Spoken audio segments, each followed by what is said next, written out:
Okay, has grown since we started our first census in 1844.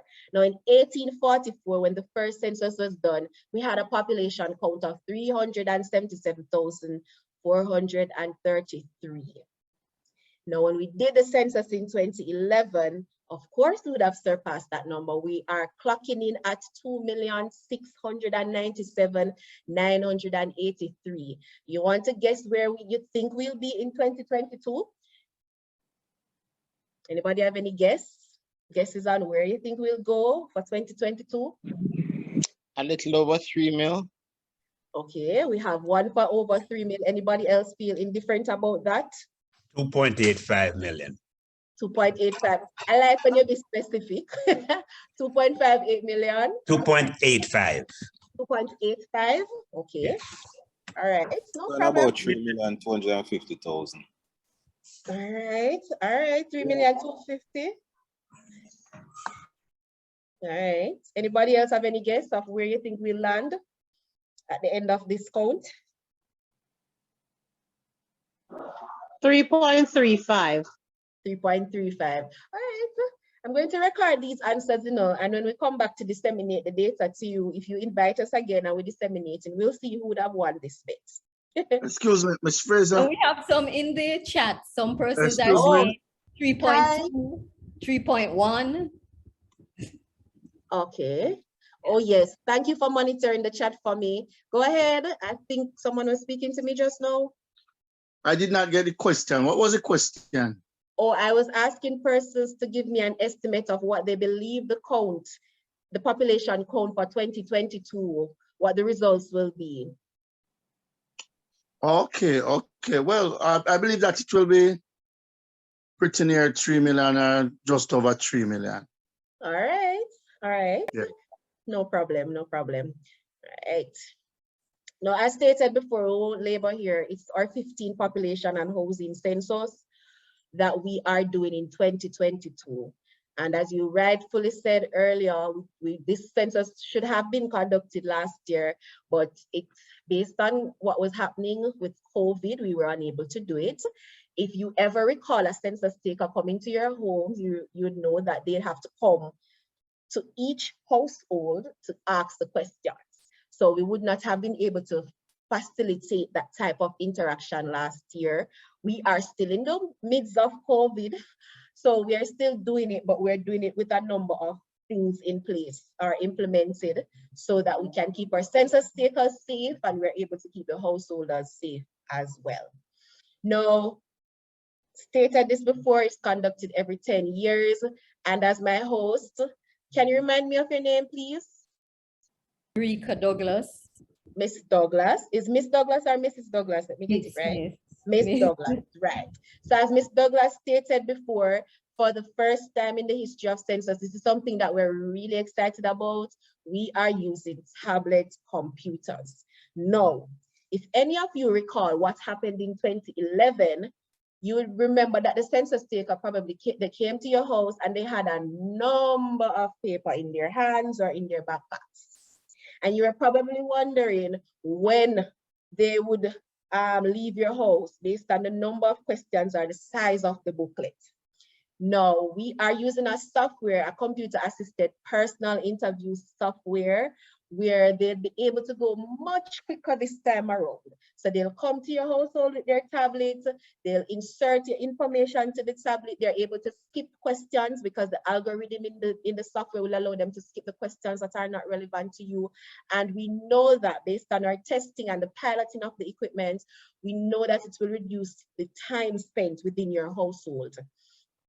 Also, what I'll talk about as it relates, because I know probably for persons who are analytical or critical at this point, you may be wondering now about the safety or the security measure. As you know, we're living in an age where scamming is a big thing now, and you want to know if your data will be safe. But we'll talk a little bit more about that as we go along. Now, Census Day is September 12, 2022. What do I Sorry, Ms. Fraser. Sure. Can you give us an idea how long this interview should last per individual / per household? Sure. Now, depending on the number of persons within your household, that will determine how long a census taker will spend at each household. If we're saying this, let's do an estimate though. Let's use an example of a family of 3, 2 adults, 1 child. The individual questionnaire should last between 10 to 15 minutes on the tablet computer. For your household questionnaire, as you can imagine, and I'll go into some of what we're going to ask you on that one, it's going to be a little bit longer for your household questionnaire. So we're anticipating as well that it may take 15 or less. And it depends as well as what you're answering for each household and the number of persons within each household. Most time though, the duration is really based on how many persons are in your household. So if you live in an extended family where you live with grandma, you live with your aunt, you live with your uncle, you live with your cousins, your interview is going to take a little longer. If you have children that are under the age of 18, of course, you as the parent or the guardian or the adult within the home would have to be the proxy to answer the household questionnaire for that child or for those children within your household.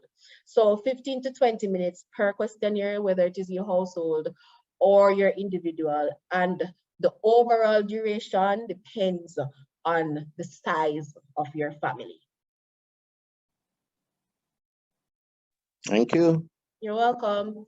All right, Census Day is September 12, 2022, and we wanted to remember this date because this is the reference date at which the census questionnaire or the census taker will ask you question as at. So there are questions which has a reference point. What that means is that they will ask you questions about where you were as at census night. Census night, you need to remember, and Census Day, you need to remember as at September 12, 2022. So a question that they may ask is, we're going to ask you questions about usual residence. Are you a usual resident within a household?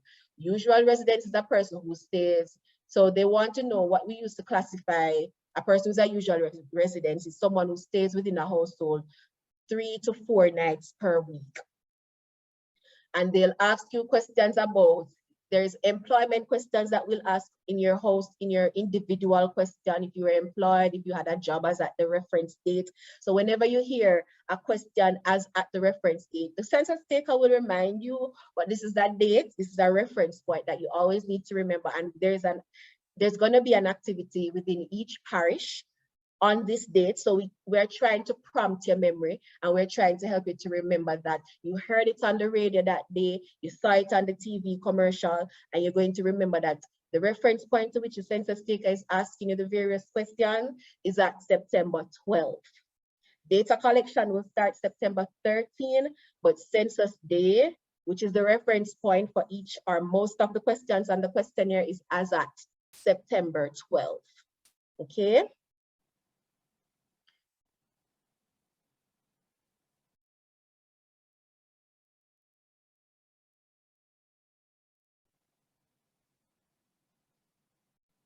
All right, so I'm just waiting on my slide to move along.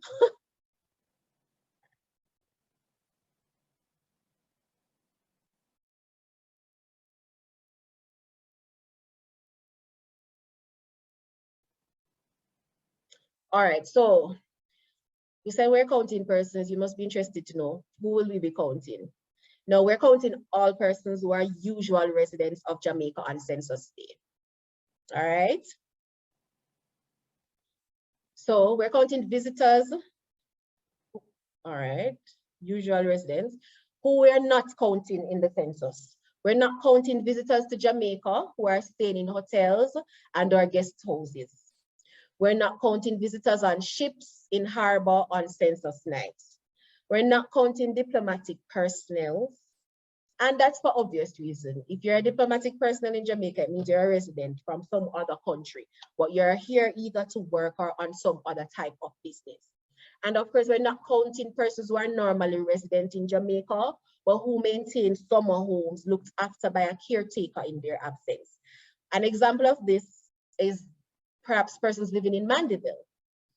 So you have a caretaker there who lives there 90% of the time, and you're only there one time or 1 week for the month or for the year, rather, we're not going to count you. You're not a usual resident. Based on the definition of who a usual resident is, you're not going to be counted in the population and housing census.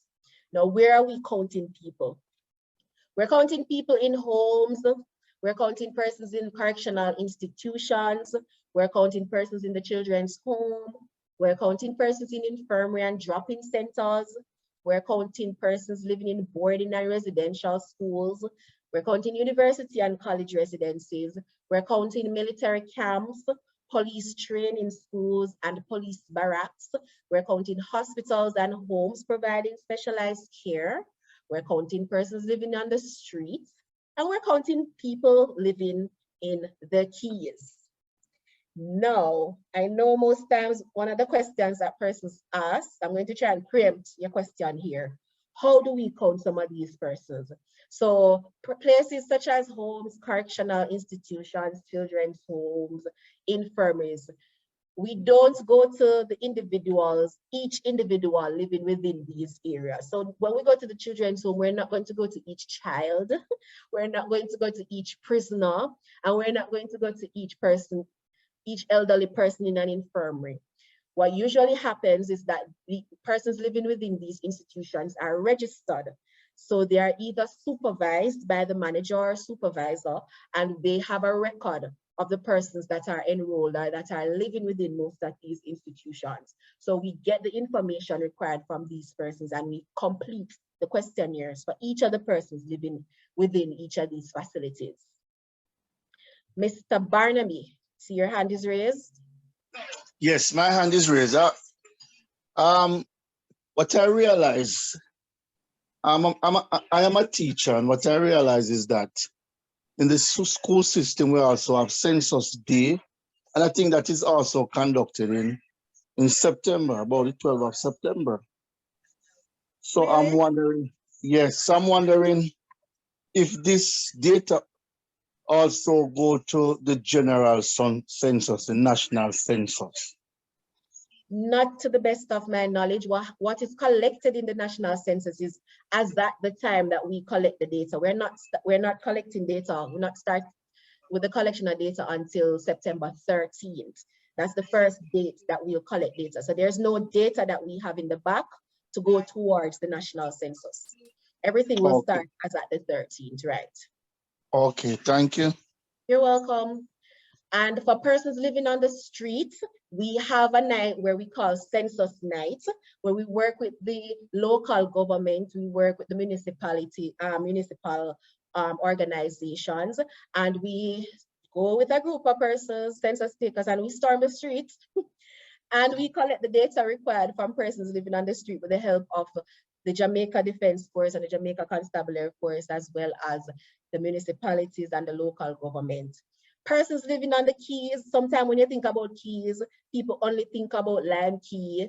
But of course, there are a number of keys in Jamaica. So yes, we go on a boat and we go over to the fishermen and fisher folks and we collect the data there. There are persons at Statin who would tell you of fun times that they had in 2011 and how they are not going back based on those experiences. But for the more adventurous of us all, we send persons out to the various keys to collect information. Now we talk about the scope of the information collected. I touched on this earlier. There's a household questionnaire and there's an individual questionnaire. Now, how do we come to these questions? How do we decide which questions we want to ask persons within a household or on the individual questionnaires? The questions and the topics within these questionnaires are guided by the United Nations principles and recommendations, and we have a number of discussions with local stakeholders. So as you can appreciate, the last census was done 10 years ago, and a lot has changed since 10 years ago, and a lot has remained the same. So we would have gone through a number of consultations, a number of meetings with our international and local stakeholders just to determine if the instrument that we're using is still effective or whether or not we need to remove or add any question based on the changes in the demography or changes, general statistical changes that have happened over the last decade. Now, what are some of the questions or the focus area on each of these questionnaires? Now, on your household questionnaire, we want to know the type of units that you live in. So yes, we want to know if you live in a concrete house, want to know if you live in a board structure, or want to know the type of material of your outer wall. So if that is not obvious to the census taker, they will ask you that. We want to know the material of roofing. We want to know the number of rooms within your household. We need to know the tenure of land and the dwelling. We're going to ask you about your solid waste disposal habits or uses. We want to know about the source of water for domestic use. We're going to ask you about the availability and type of kitchen, bathroom, toilet facilities. We're going to ask you about type of lighting within your household. We want to ask you about the type of fuel you use for cooking. Do you use an electric stove? Do you use a gas stove? We're going to ask you about migration and mortality within your household. And that's just your household questionnaire. For your individual questionnaire, we're asking your age and sex. We want to know your religious affiliation. We want to know your ethnic origin. We want to know if you're married or if you're single. We want to know that your educational attainment. Do you have a degree? Do you have a heart certificate? Are you qualified, other certified internationally? We want to know your physical and mental limitations. So do you wear glasses? We want to know if you've been trained to do anything else outside of your educational attainment. We want to know about your economic activity and social welfare. Are you employed? Are you looking for a job? We want to know, yes, females, we want to know about fertility too. So we're going to ask you about children or your child. We want to know if you drive, you take a bus, you take an airplane. We want to know if you have a cell phone within your household. We want to know if you have a laptop. We want to know if you have a computer. Now, yes, the question that we get from time to time is this seems like a lot of data, and some people find it also intrusive, or they feel like we're just asking way too much questions. Yes, it is a lot of questions, but what we want you guys to understand is that the population and housing census is the biggest baseline survey that is done in Jamaica.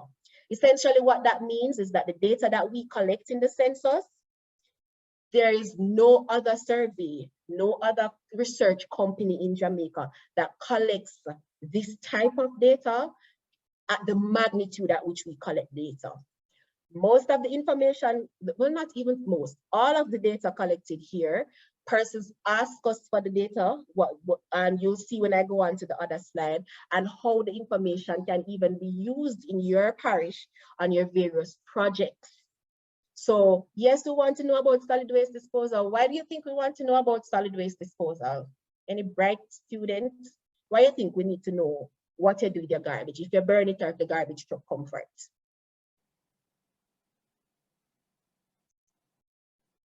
Anybody? Mrs. Witter. Environmental impact. Yes. We want to know the environmental impact. There's one other reason as well why we want to ask you this as well. Anybody else want to try? Ingrid Parchment has her hand up. Go ahead, Miss Parchment. Maybe you want to know what services are available. Correct. What the needs are. Yeah.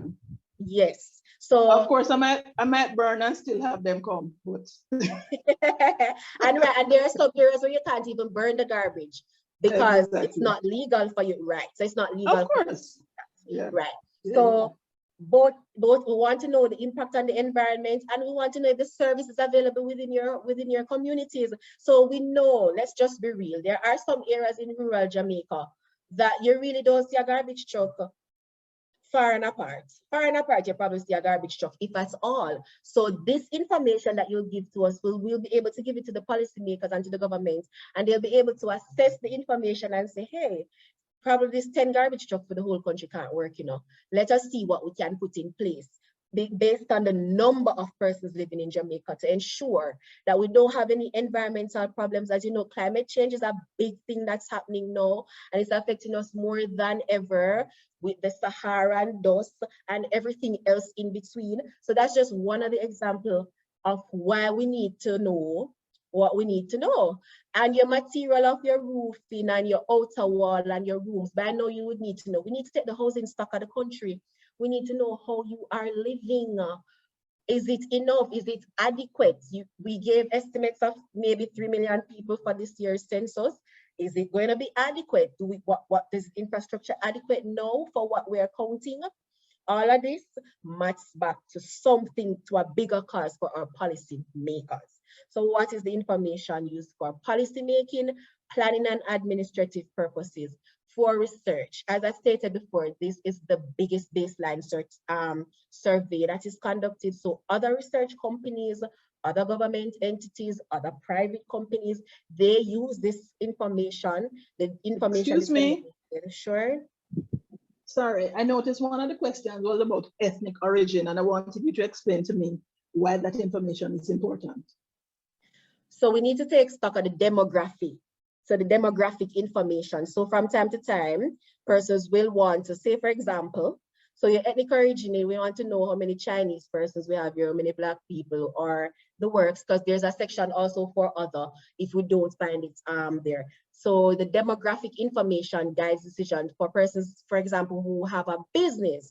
What if you want to do a product that is only geared toward one particular ethnic origin?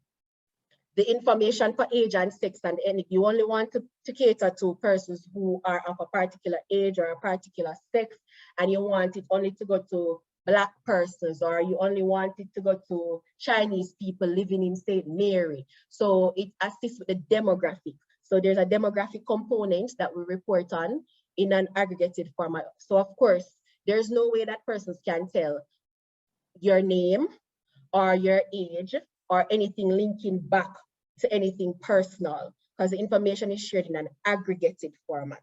So we really need to know how many different ethnic origins are in Jamaica to provide that information in the demographic data that is provided for the census. Have I answered the question? Yes, you have answered the question, but I feel like we need to figure out how to not do that one in Jamaica. I noticed Bradley put in that his ethnicity is Jamaican. With everything that is going on now, I'm sorry. I really don't think, you know, yeah, we need to get with it. Just like how climate change is becoming an issue, I think this is one of those things that we need to revisit. Sorry, it's my That's thinking. fine, man. No, man, that's perfectly fine. What would be the primary issue though for you with the ethnic origin? I just don't swear it matters, but I understand the reason you gave why it is in there. Right. You know, yeah. But anyway, we have a way to go, so you continue. All right, no problem. Mm-hmm. All right. Oh, you are typing, or sorry guys, I'm missing some of the information in the chat.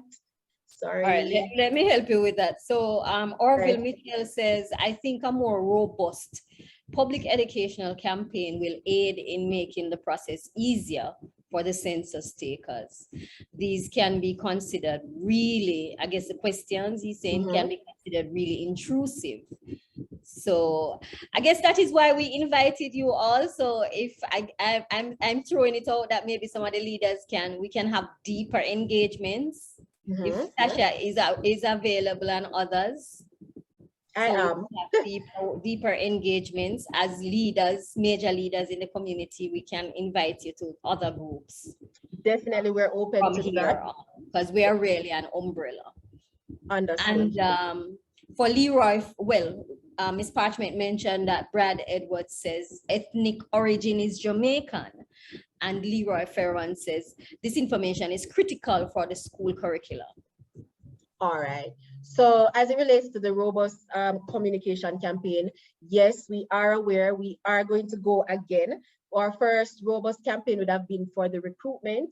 We are midway in training now, so we would have paused a little and we're starting again. So you will be hearing the ads on radio, on the television, we're picking up on newspaper, on social media, your billboards will start going up. So within the next 2 weeks or so, you'll be seeing more of us giving out information closer to the census collection date, which is as at September.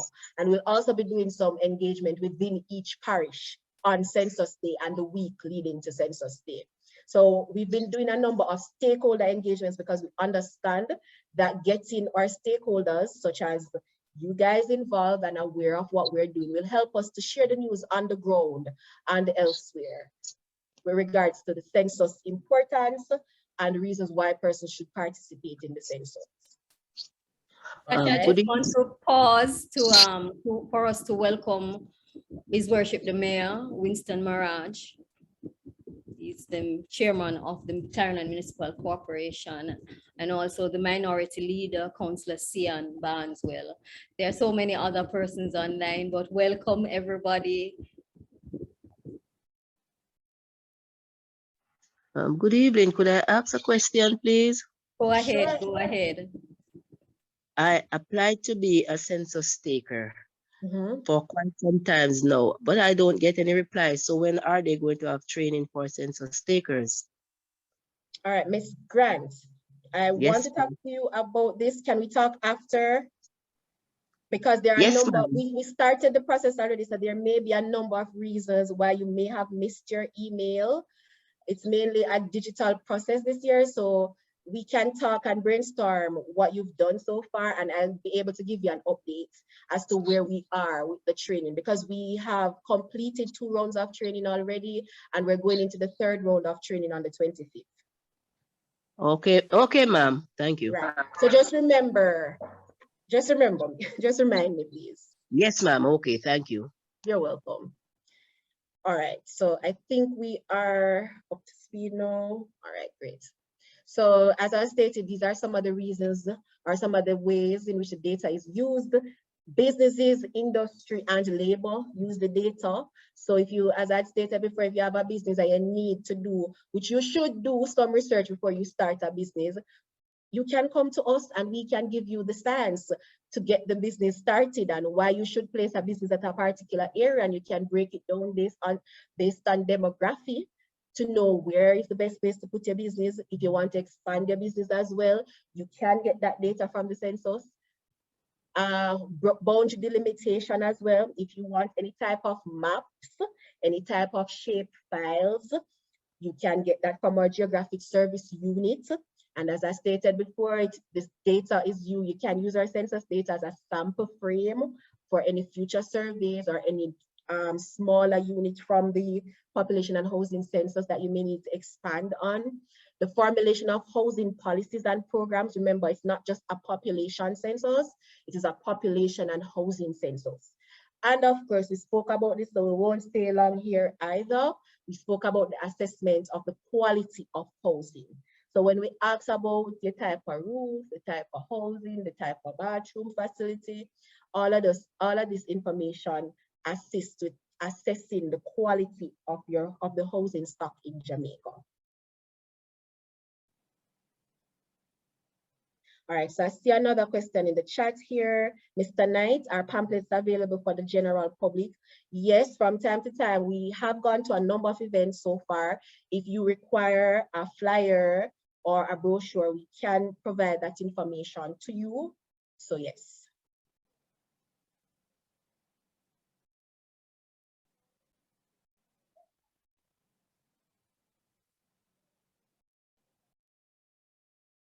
All right, I'm just waiting on my computer or the internet to keep me going.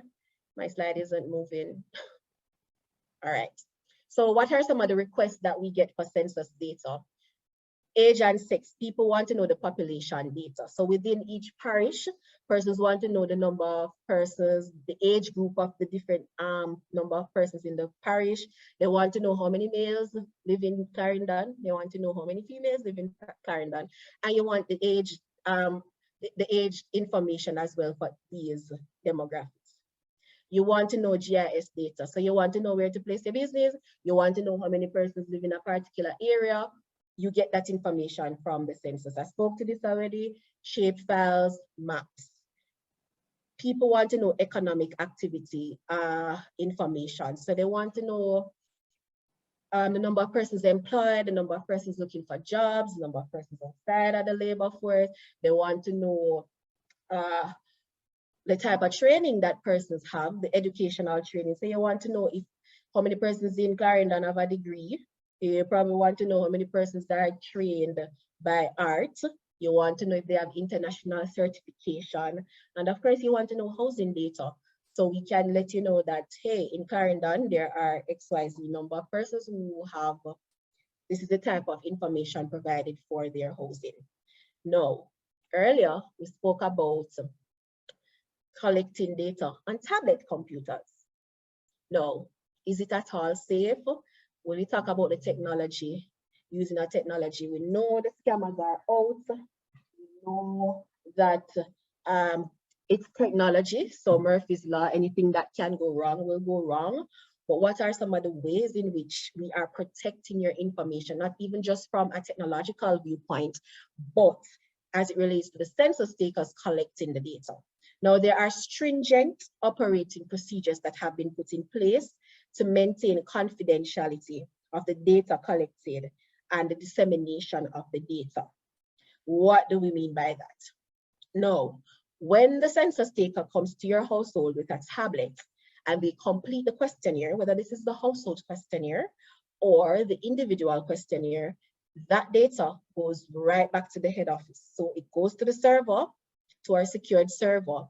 They do not walk around with the data on their tablet computers.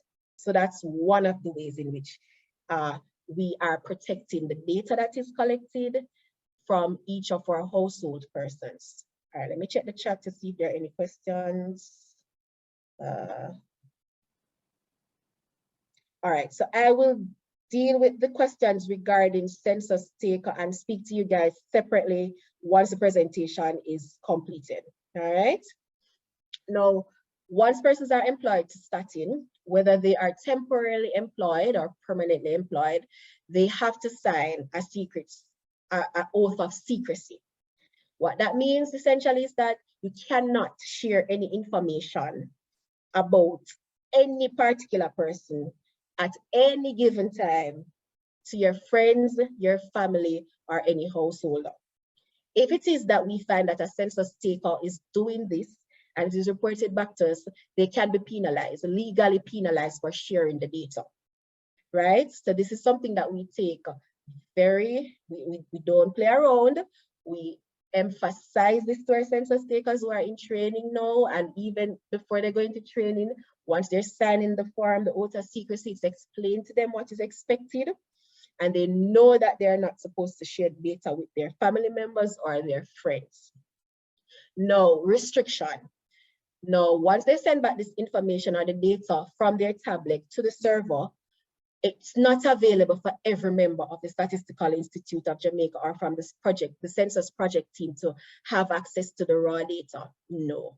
There are a few persons who are assigned to go through the data and place it in an aggregated format so that you're not able to identify any one person, any one community, any individual, and at any level. So only a few persons have that access, and they're the ones who will then provide the data at a level when it is ready to be disseminated to the entire institute, and at a later date, we provide that to the public. Now, anonymity. While we may collect individual names, we're going to collect your addresses and we may ask you for your telephone numbers. These are not included as part of the census data that are disseminated. We don't disseminate this information any at all to any stakeholder or to the government. All right, so there's a question I am seeing here. Yes, from Ms. Hilson Gostard and Mr. Edwards. Okay. Critical questions. Okay. How will people with certain vulnerabilities be accommodated? For example, the mentally ill or the old man and senile who live alone. So usually for persons with these vulnerabilities, we use a proxy. So if they live alone and they have neighbors who are willing to assist, or we'll ask them perhaps if we could call a relative. If they have information to a relative or they have a neighbor who could assist with the information, would go ahead with their permission and ask those persons the questions that are not obvious. Because what happens, there are households that the census takers will go and persons will refuse to answer the questionnaire. That's just what it is. We'll try again. We'll send them to try again. And if they're unable to get the information, we'll send a supervisor. We'll probably send a manager as well. But if you're unable to get the information, we have to use a proxy point to just count and estimate that, hey, all right, maybe this looks like based on our visit there, we saw 3 persons, and we'll do an estimated count as at that point, right?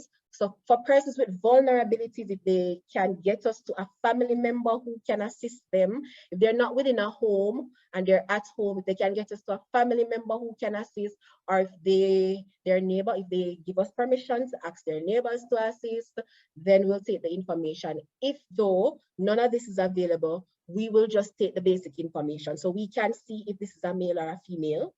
We can estimate the age of the person. We can look at the housing structure. So there are certain information that we won't get to the T, but we can do our observation if proxy is not available and get the information. All right, so I think there's a follow-up.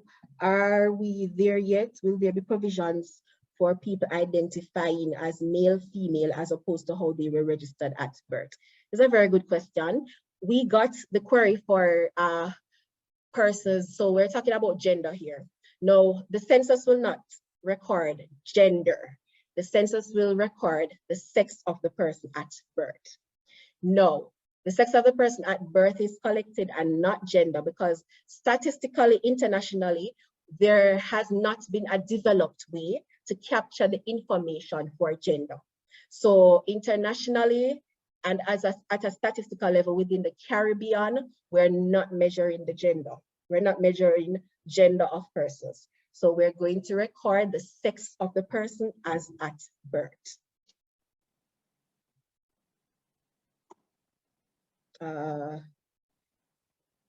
Is asking for gender still legal in Jamaica? So we're not asking for gender, we are asking for the sex. And we won't necessarily even need to ask. Once you're at the household, we'll know if you're male or female. All right, so this is another question about someone who did the test. We'll talk later about that.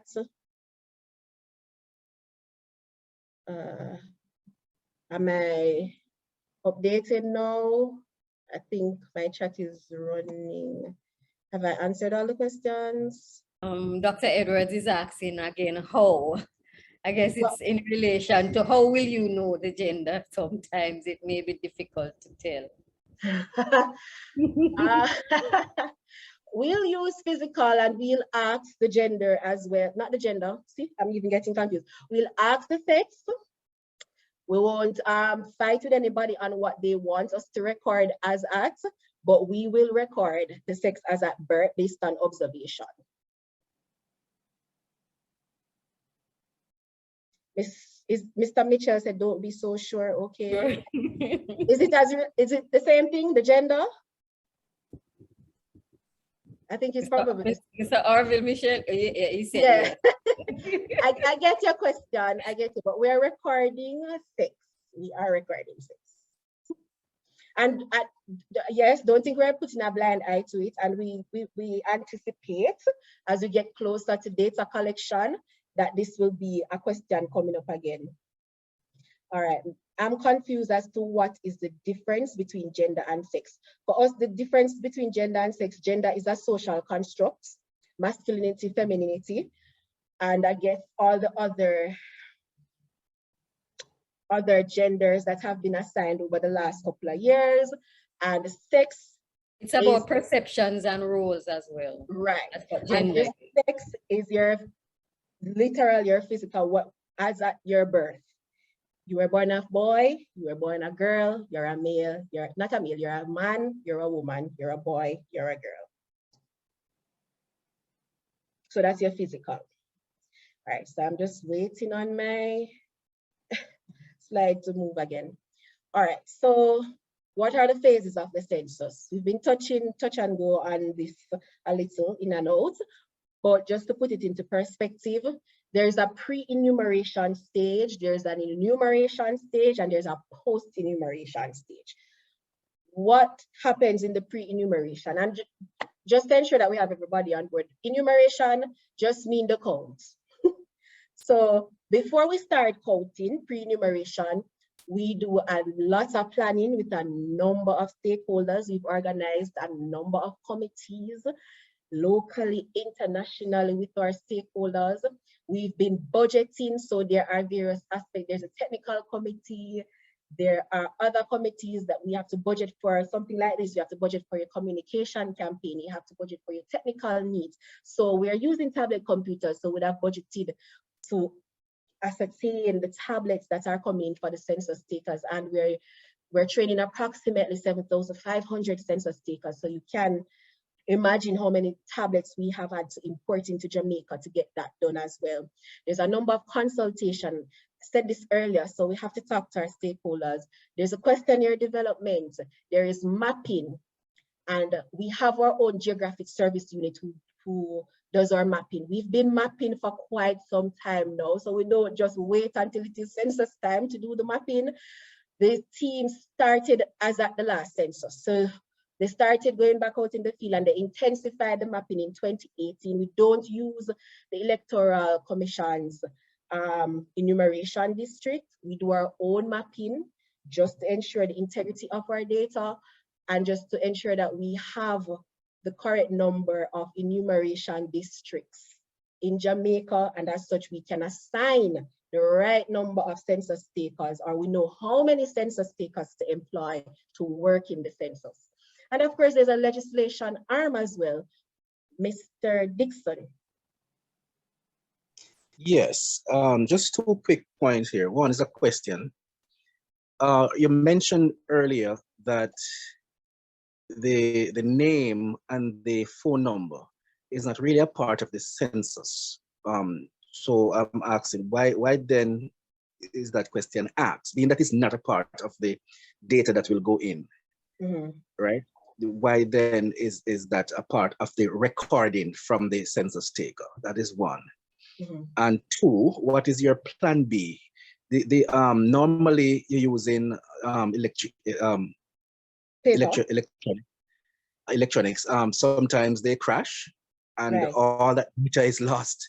That was taken up. What is your plan B for that, just in case something like that happens? Because it does happen at times. What is your plan B for that? All right, no problem. So your first question, why are we collecting the names and the address and the telephone number if we won't report on them?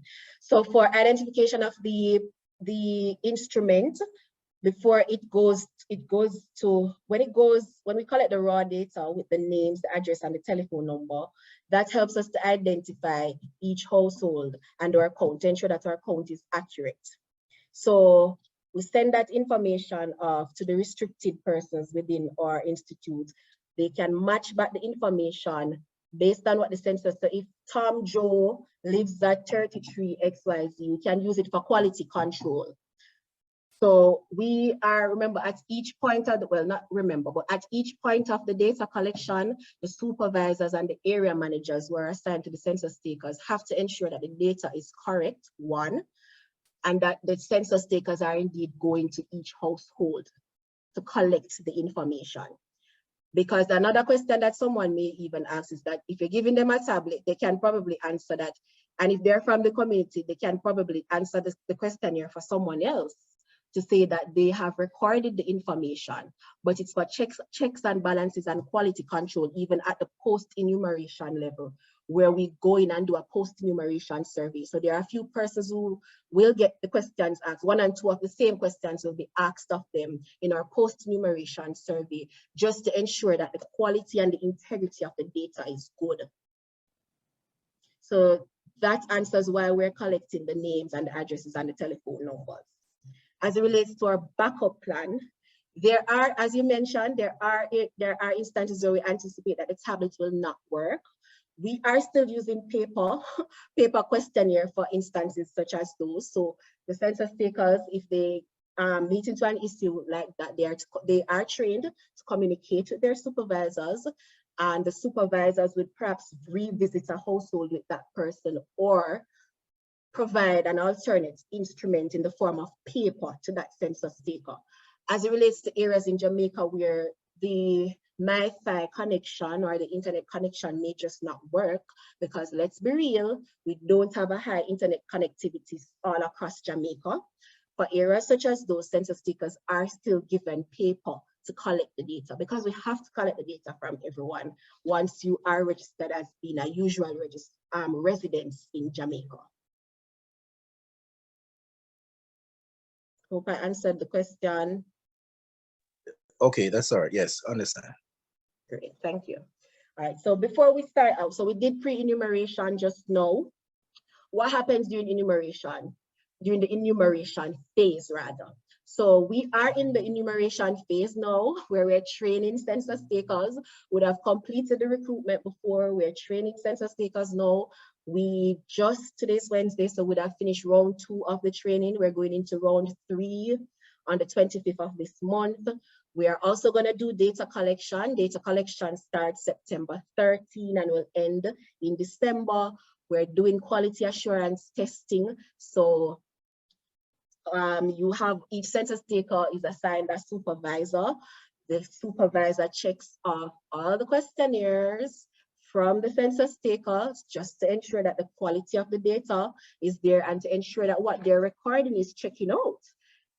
What happens though with our computer assisted program software, it prompts questions. So that will help us in controlling the information or the quality of the data that the census takers will record on their tablets. And we're also doing public relations. So we're hosting a number of stakeholder engagements like this, and we're gonna go back full steam ahead in our public education, mass public education campaign in the next 2 weeks through the use of radio, TV, billboards, newspapers, social media, and other digital marketing collaterals. Now, what happens once we collect the data? Once we collect the data goes into processing. And what I wanted to note is, as at the first day, once the census supervisor, the census taker supervisors assess the data and they can pass that what the census taker collected is valid and good enough, we start processing from that first day. So once that goes back to head office, the persons who we call our editor coders, they start working on coding out the data in the restricted area, coding out the data. They tabulate and they do the analysis. And again, with the quality assurance, it's a big survey. We want to ensure that we're giving you the right number, and we want to ensure that the data retains its integrity. So there's a lot of testing that happens. And of course, there's going to be a post-enumeration survey. That's also another mechanism that we use to test whether or not the data collected is good. Now, in the enumeration phase, hold a second. I think I'm going too fast. In the pre-enumeration phase, there is a training of approximately 7,500 census takers and supervisors, as I stated earlier. In the enumeration, we're collecting data September to December of this year. We're hoping, we're keeping our fingers crossed that everybody participates and they give us the data that we require, and we're able to wrap it in 3 months. There is a total of 6,611 enumeration districts. So as I stated before, enumeration districts is really just districts within an area. And this 6,611 is more than what was used or what we measured in 2011, where we were clocking in at 5,776 in 2011. So already this is telling us something about what our population, we can take a guess of probably that the population count indeed will go up. And of course, we're going to do our post-enumeration survey to determine the sources and the magnitude of the coverage and content error of the census. So all of that will be done. So we spoke about processing of the data, analyzing the data, and then we're going to disseminate. Once we are good with what we're seeing, with what was processed, with what was analyzed, we're going to start disseminating the data. We're going to send out preliminary results. We're hoping to do so by June 2023. How do we send out this data? Now, results from the census are reported in statistical summary format only. So it goes back to what was asked of me earlier. No names, no address, no telephone number, no identifiable information for any household or any individual. So we're not sharing your respondents, your personal information with any government agency.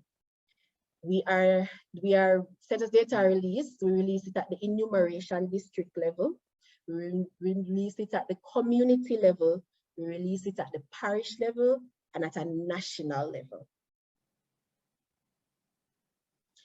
Now, how can businesses use our data? Now, we want you to encourage the persons. As was stated very earlier on by our chair, you are our trusted voices. You are in the community, people trust you, people know that you're a good person, and people know that once you say that, hey, this is going to help us to better our Jamaica, all of us Jamaica, and to put the requisite infrastructure in place for us. So we wanted to help us to encourage persons to participate in the census. All right, so before I continue, I think there's a question. All right, Mr. Gustard, I'm thinking cost, time management, technology, and crime. Will Jamaica ever allow households to upload census data online? Where am I? Census data online. Some passports, visas, and college registration can be done online. Why not a national census? So I'm happy that you asked this question. This is actually something that we are exploring now. We are in dialogue with our international partners, Statistics Canada, as well as the US Bureau. And we are trying to develop, we're not promising, it's not something that we're promoting right now, but we're working in the background to see how best we can have an online arm for the census, because persons are doing everything online, as you stated before, and a number of the issues that we've had in some of the areas is that we're unable to find persons, where persons are busy, they want to do the census on their own time. Persons are still afraid because it's COVID time, so they may not even want you at their gate to answer questions. So we are aware of the reality of that, and we are working to see how best we can get an online component ready. We're testing it even as we speak, but it's not something that we are promoting that it will go for September, but we're definitely looking into having that in place. So back to how your business can help us. We want you to tell your customers, your employers, your employees about the census. We want you to encourage them to participate in the census. We want you to remind them about the importance of the census. And if you have a business as well, we want you to become a partner with us. With this survey, you have access to all households in Jamaica, which means that we're doing a national campaign. We're communicating at the grassroots level, we're communicating at the higher level. We are going to have a number of activities leading up to Census Day and even throughout December. So we want you to partner with us. You can visit our website, census.statinja.gov.jm, to see how you can partner with us. You can get branding done through our campaigns, while we'll also offer you other additional perks of partnering with us. So go onto our website, read up about how you can become a partner and what are the benefits of becoming a partner with us, and give us a call, drop us a line on social media, or fill out the form online. We will respond to you and we'll send you any additional information that you may require. So it's a barter system with us if you become a partner, where you will help us tremendously, and we'll help you as well to promote your business and to perhaps even give you discount and purchase data that you may require. Remember now, it's not just the census data that we do at Statin. There is also trade data that you may require, other census data that you may require, other information that you may require. Talk to us about how you can get information to inform your businesses or to inform your expansion of your business. And let us work with you to expand on new products that you may have, while you also support this national initiative.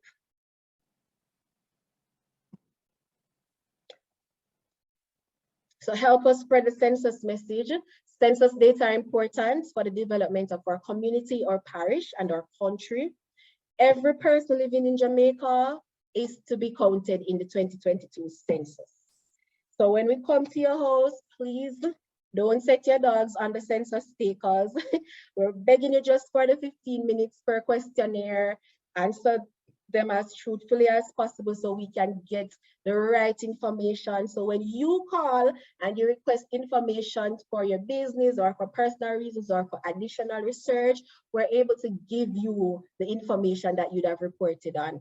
And remember, all the responses are confidential and the privacy of the respondents is protected in this national initiative.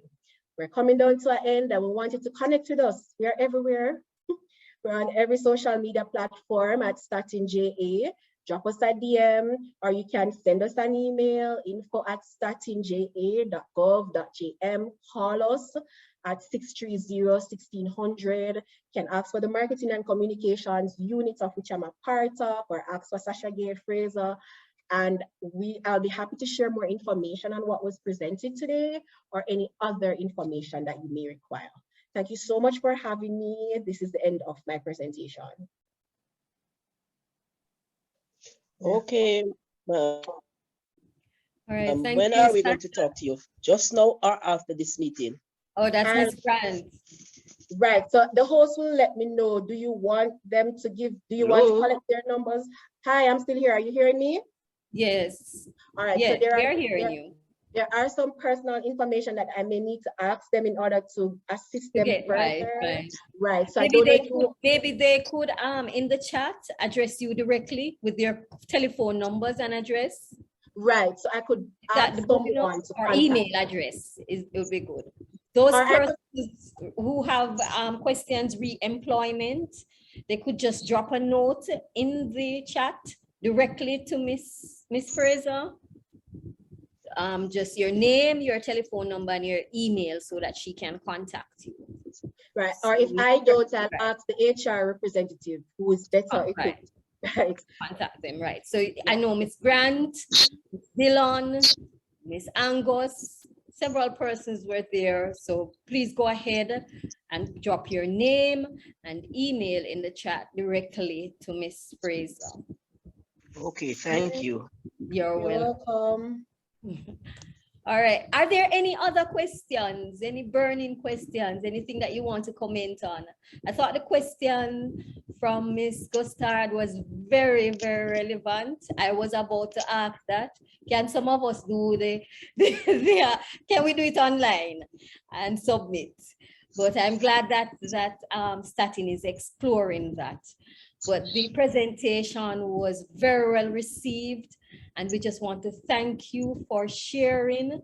We have a number of persons online, and I just want to take a few moments to acknowledge our chairman, Mrs. Clovelyn Smith Morris, and she's a justice of the peace as well.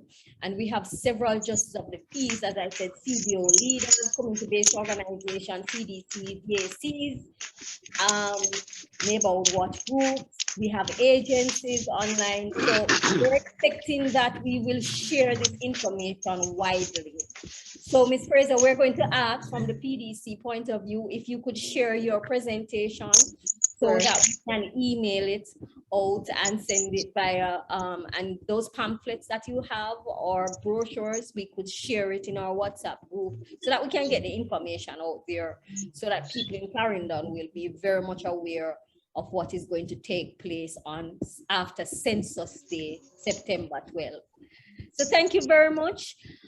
Just want to ensure, are there any other questions? Yes, Ms. Dillon has posted her number. So has Ms. Sinclair. Right, I am trying to collate them before I go just to make sure. Yes, right. Right, just to make sure I have everyone's information. Right. Please take the opportunity to, if you have any questions or queries directly, to just drop your name in the chat and your number, email address, questions on employment or interview. Sorry, Mr. Douglas, there's one comment in the chat about human trafficking. Okay, so yes. So again, census takers are sworn to secrecy. Right. But surely this wouldn't apply if they suspect that they are in the presence of certain crimes being done, she's saying, such as human trafficking or child abuse How do you, or would the census takers treat with that? All right, so with a situation such as that, they are trained to not act on their own or to Yes. do anything, but they'd have to report what they think is happening at the household to their supervisors. And then the supervisors would then either report it to the area managers, and based on our assessment of the situation as well, because we have to ensure that it is correct or enough lead for us to follow. Go ahead. Please tell my girl up there to come in. Cat. Somebody needs to be Here, muted. Co-host, Oh, can you okay. help me to find that person? Somebody needs to be muted. Go ahead, Miss Fraser. Right, so they'd provide the information to their supervisors, and then we do further assessment and contact the relevant persons if needs be.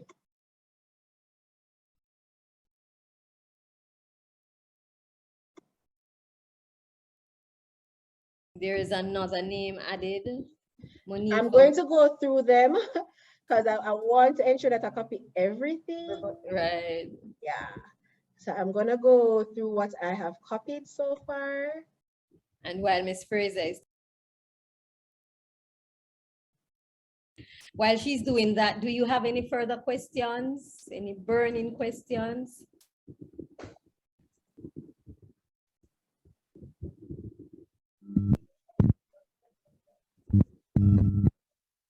Mr. Henry, you have a question? Not really, Miss Douglas. Okay, okay.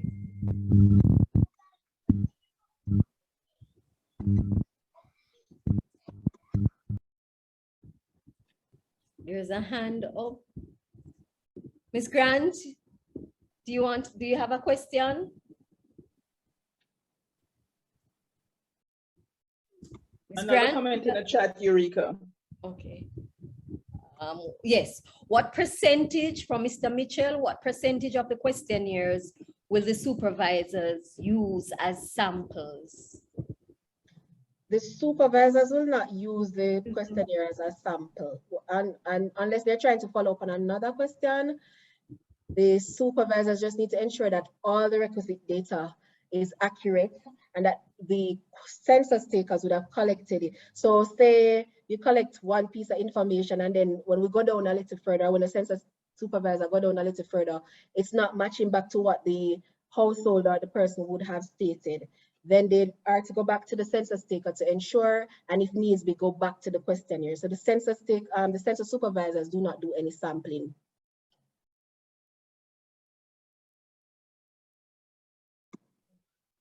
Another comment in the chat. yeah, was background checks. Were background checks done on census takers? No, the census takers went through 3 different screening processes.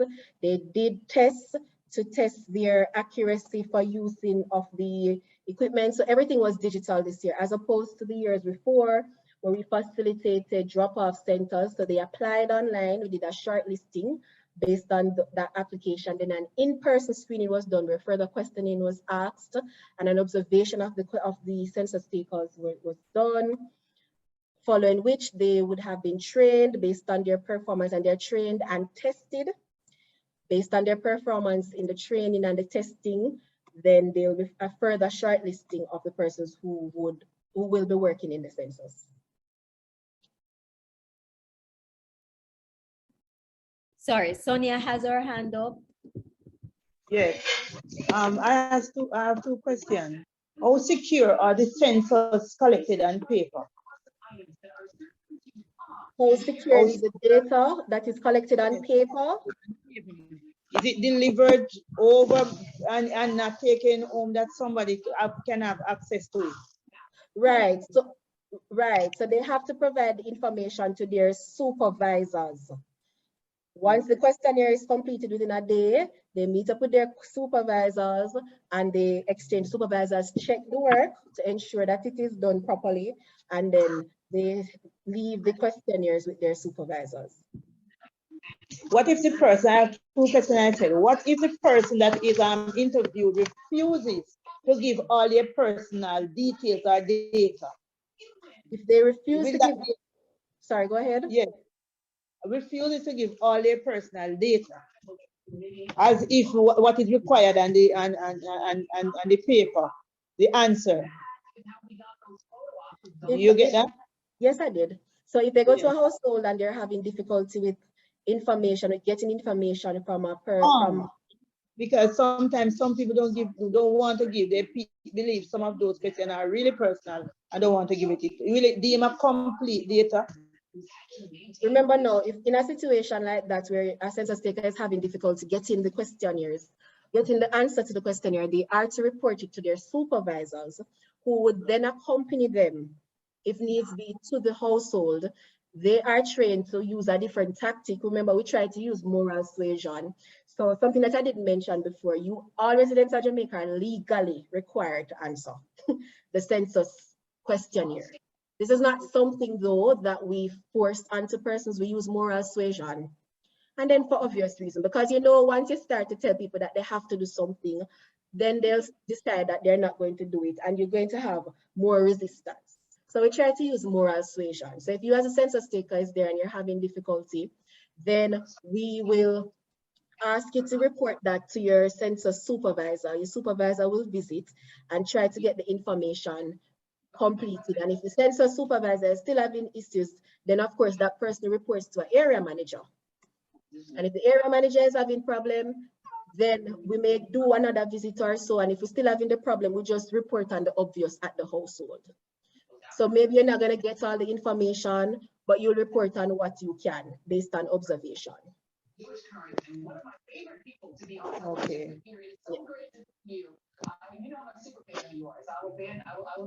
All right. All right. So in terms of the names that I have so far, and if you have not heard your name, just put it again or just state it that I have not recorded your name. So I have Miss Ian, and these, just to be clear, guys, this is just for census queries. So you would have census recruitment queries, right? So you can tell me if it is census recruitment query. That's what I'm going to have all of them as here, or if you need me to call you to give you further information on anything that was provided today. So census recruitment queries, we have Enid McLean Sinclair, we have Mr. Romeo Mitchell, we have Tot, please don't kill me if I don't pronounce your name properly, Tot Nelia Ellis. Mr. Orville Mitchell. We have Reverend Dr. Glenroy Fagan. You'd like to have further discussions with me, that's fine. We have Miss Carmen Dillon. We have Miss Wendy Angus. We have Mr. Calbert Hanson. You would like me to share the presentation, no problem. Miss McLean Sinclair, I think I got your information already at the top. We have Miss Jessica Bailey. We have Miss Deandra Rose. We have Mr. Calbert Hanson. I don't know that I have a number for you though, Mr. Hanson.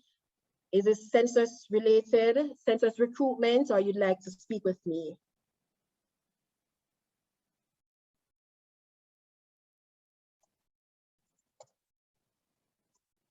Mr. Hanson, perhaps just let Ms. Fraser know if this is related to additional information regarding the census, or is it a recruitment question? For Ms. Ellis, she says that she needs info for the community, for a community. Okay. All right, so and I think I called Miss Rose already, Miss Deandra Rose. Miss Yasika Bailey, I just picked up your email address. Is it census recruitment? Yeah, yes, I should think so, miss. Okay. Oh, this is a mail. I'm so sorry. No, I'm just answering for the person. Okay, okay. Miss Williams, sorry. Miss Monifa Williams, Miss Jody Ann Smith,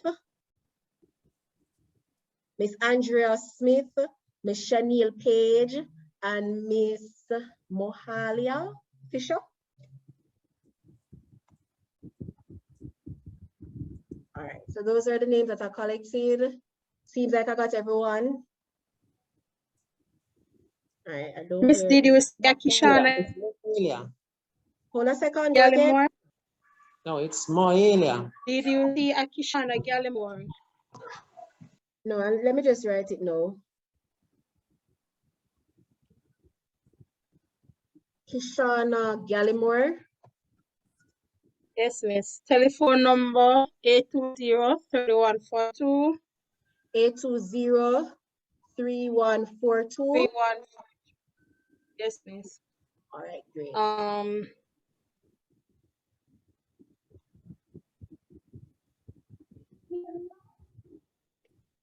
All right, so I've recorded I did send it in the chat. I did say it is in the chat now. Oh, maybe I just missed yours. All right, Tatnelia is saying she needs info for a community. All right, so I'll just record that here.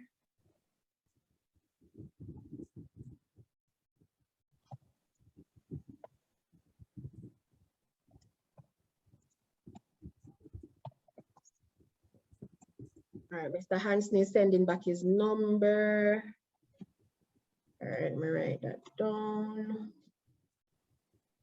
Albert Hansen. Ira Lee Grant. What is that query in relation to?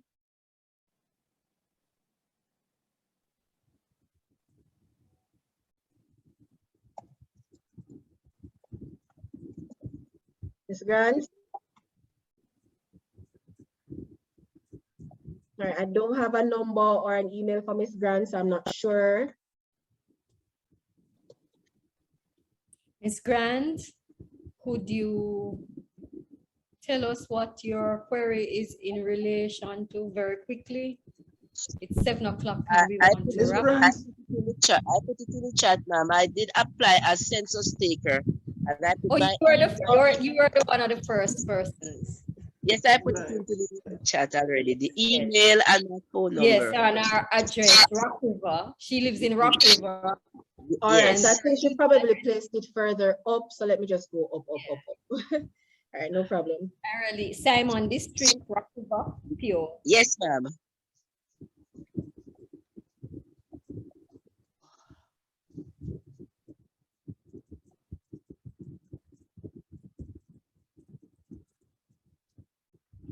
Seen it, Miss Fraser? No, I'm going through. Let me see if I can copy it and put it. It's not that far up in a Miss Fraser. It's just like let me send it to her directly so that thank you. Yeah.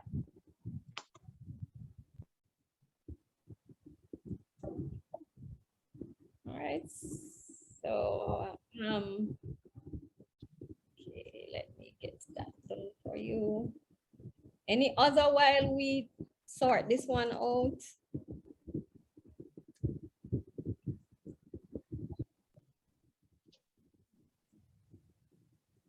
Are you seeing it now? Yes, I am. Thank you.